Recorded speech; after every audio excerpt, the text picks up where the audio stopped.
Hi friends, welcome to digital బడి YouTube channel. So గత 5 సంవత్సరాలుగా డిఎస్సికి ప్రిపేర్ అవుతున్న అభ్యర్థులకు ఒక గుడ్ న్యూస్ అయితే వచ్చేసింది. సో డిఎస్సికి నోటిఫికేషన్కి సంబంధించిన పూర్తి సమాచారం అయితే మనం ఈ వీడియోలో తెలుసుకుందాం. టాపిక్లోకి వెళ్ళబోయే ముందు గవర్నమెంట్ జాబ్స్కి సంబంధించిన సమాచారం ఎప్పటికప్పుడు పొందడానికి డిజిటల్ బడి యూట్యూబ్ ఛానల్ని సబ్స్క్రైబ్ చేసుకోండి. అలాగే ఈ వీడియో ఎవరికైతే యూస్ఫుల్గా ఉంటుందో వాళ్లకు తప్పకుండా షేర్ చేయండి. ఇంకా మనం టాపిక్లోకి వెళ్ళినట్లయితే, నిరుద్యోగ అభ్యర్థులు ఎప్పటి నుంచో వెయిట్ చేస్తున్న డిఎస్సి నోటిఫికేషన్కి సంబంధించి ఈరోజు జరిగిన సమావేశంలో డిఎస్సి నోటిఫికేషన్ను మనకి నవంబర్ 3వ తారీఖున విడుదల చేస్తామని తెలియచేయడం జరిగింది. అయితే డిఎస్సికి సంబంధించి మనకి ఇప్పటికే పూర్తి సమాచారం అయితే లేదు. సో మనకి ఇప్పుడు అందుబాటులో ఉన్న సమాచారం ప్రకారం మాట్లాడుకుందాం. సో అలాగే మనకి జూలై నెలలో టెట్కు సంబంధించిన నోటిఫికేషన్ అయితే విడుదల చేయడం జరిగింది.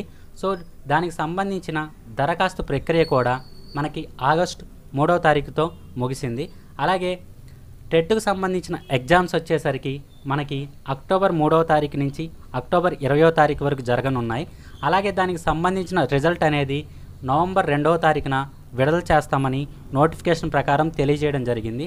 అయితే ఈ రిజల్ట్స్ వచ్చిన వెంటనే నవంబర్ 3వ తారీఖున డిఎస్సి నోటిఫికేషన్ని విడుదల చేస్తామని చెప్పారు. అయితే ఒక వారం అటో ఇటో మనకి నవంబర్లో అయితే డిఎస్సికి సంబంధించిన నోటిఫికేషన్ అనేది విడుదల చేయడం జరుగుతుంది. సో అలాగే డిఎస్సికి సంబంధించిన ఎగ్జామ్స్ వచ్చేసరికి జనవరి ఫిబ్రవరి నెలలో జరిగే అవకాశం అయితే కనిపిస్తుంది. అలాగే నెక్స్ట్ అకాడమిక్ ఇయర్ లోపు మనకి ఎవరైతే సెలెక్ట్ అవుతారో వాళ్ళకి పోస్టింగ్ కూడా ఇవ్వడం జరుగుతుంది. ఇంకా మిగిలిన వివరాలను చూసుకున్నట్లయితే, డిఎస్సికి సంబంధించిన సిలబస్ అనేది మనకి గత ప్రభుత్వం విడుదల చేసిన నోటిఫికేషన్లో ఉన్న సిలబస్సే మనకి ఈ డిఎస్సి కూడా ఉంటుంది. సో అందులో ఎటువంటి మార్పు అయితే లేదు.